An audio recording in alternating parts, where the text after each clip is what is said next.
আমরা 22.5 লক্ষ 16 সালের পরীক্ষার্থীর সঙ্গেই পাশে দাঁড়িয়ে আছি। কিন্তু তাদের যে আন্দোলন, সেই আন্দোলনে গিয়ে অবস্থানে অংশগ্রহণ করা, বক্তব্য রাখা দু চারটে কথা, বা পুলিশ বা এই যে তৃণমূলের গুন্ডারাকাল এসেছে তাদের সামনে দাঁড়িয়ে যাওয়া, মানব প্রাচীর তৈরি করে যাতে আমাদের শিক্ষকরা আঘাতপ্রাপ্ত না হন, সে স্কোপটা নেই। কারণ তারা প্রথম থেকেই বলছেন এই আন্দোলনটা অরাজনৈতিক আন্দোলন। যারা রাজনৈতিক লোক, আমরা তো আফটার অল রাজনীতির লোক, বিধায়ক। সেক্ষেত্রে এই জায়গাটুকু দাঁড়িয়ে আছে যে যৌথভাবে আন্দোলন করার ক্ষেত্রে সমস্যা। কিন্তু ভারতীয় জনতা পার্টি এই ইস্যুতে আন্দোলনে আছে। প্রথম, আমরা 22.5 লক্ষ বঞ্চিতের পক্ষে। দ্বিতীয় হচ্ছে যোগ্যদের আমরা পক্ষে। এবং অভিজিৎ গাঙ্গুলি যে বিচারপতি ছিলেন, আজকে সাংসদ, তার রায় যদি সেদিন অহংকারী মমতা ব্যানার্জি মেনে নিতেন, তাহলে আজকে যোগ্যদের রাস্তায় বসতে হতো না। অভিজিৎ গাঙ্গুলি 7,000 জনকে চিহ্নিত করে দিয়েছিলেন ডকুমেন্টারি এভিডেন্স প্রমাণের উপরে। বাকিদেরকে বলেছিলেন বিষয়ে তিনি বলেননি। আজকে ওনার রায়কে চ্যালেঞ্জ করে কে গেছে? এসএসসি গেছে, রাজ্য সরকার গেছে, কোটি কোটি কোটি কোটি টাকা খরচ করেছে, যে টাকা দিয়ে হসপিটাল, স্কুল বানানো যেত। আজকে আপনারা নিজেরা গিয়ে 26,000 লোককে পথে আপনারা বসিয়েছেন। সেদিন অভিজিৎ গাঙ্গুলি 2022-এর অর্ডার মেনে নিলে আজকে এই অবস্থাটা তো তৈরি হতো না। নিষ্কৃতি একজনই পাবেন, এত বাতিল করে লাভ নেই। একজনকে বাতিল করুন 26-এ, সব সমস্যার সমাধান হবে।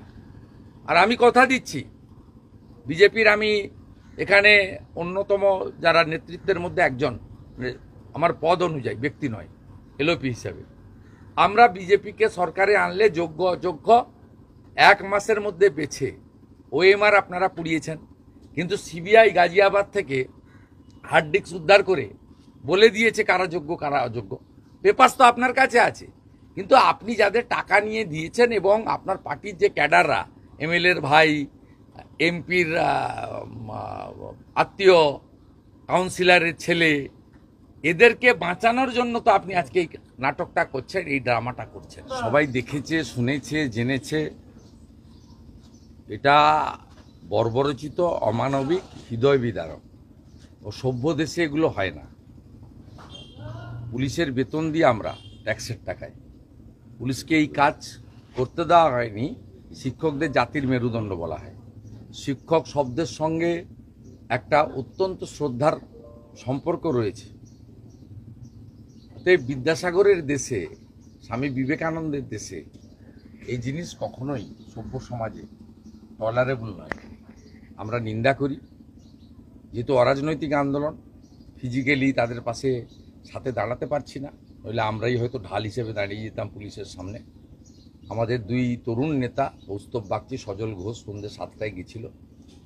যখন সব্যসাচীর গুন্ডা বাহিনীকে দিয়ে প্রথমে লাথি দেওয়া হয়, লাথি মারা হয়, তারপরে অফিসিয়াল গুন্ডা যারা মমতা ব্যানার্জির রেজিস্টার্ড গুন্ডা, সে মমতা পুলিশকে দিয়ে লাঠি এবং বিভৎসভাবে অত্যাচার করা হয়। তখন তারা বলেন যেটা অরাজনৈতিক আন্দোলন, রাজনৈতিক লোকরা দূর থেকে সমর্থন করুন। তাই আমাদের দূর থেকে সমর্থন করতে হচ্ছে। এবং গভীর রাত্রে বিধাননগর হসপিটাল সহ চিকিৎসা ক্ষেত্রেও আমাদের বিজেপির যারা ছিলেন আশেপাশে সবাই হাত লাগিয়েছেন। সকলেই ছিলেন, ভলেন্টিয়ারের কাজ করেছেন, পাশে দাঁড়ানোর চেষ্টা করেছেন। আর একজন অত্যন্ত কৃতী ছাত্র, যিনি শুধু পশ্চিমবঙ্গে নয়, মধ্যপ্রদেশেও ওখানকার পাবলিক সার্ভিস কমিশনের টপার হয়েছেন, কৃষ্ণকান্ত রায়, হুগলি জেলার ছেলে, তার পাটা ভেঙে দিয়েছে। তিনি সপে টপ, এসএসসিতে টপ হয়েছেন, আপার প্রাইমারিতে টপ হয়েছেন, প্রাইমারিতে টপ হয়েছেন, অন্য রাজ্যের এক্সামগুলোতেও টপ পজিশন পেয়েছেন। তার সঙ্গে আমার কথা হয়েছে ওভার টেলিফোনে। ইন্দ্রজিৎ মণ্ডল, আন্দোলনকারী অন্য নেতৃত্ব, তার সঙ্গে আমি যোগাযোগে আছি। স্পাইনাল কর্ড একজনের ভেঙেছে, তার চিকিৎসা চলছে। এখনও বেশ প্রাথমিকভাবে 20 জন আহত হয়েছেন, 4-5 জন গুরুতর। আমাদের সহানুভূতি, সমর্থন সব কিছুই আছে। এবং আজকে আমাদের তেরঙ্গা যাত্রা রয়েছে কলকাতাতে, অরাজনৈতিক যাত্রা, জাতীয় পতাকা নিয়ে। তারপরে ভারতীয় জনতা পার্টির নেতৃত্ব আমরা ঠিক করব পুলিশের লাঠি চালনার বিরুদ্ধে কী ধরনের আন্দোলন বা প্রতিবাদ সংগঠিত করে।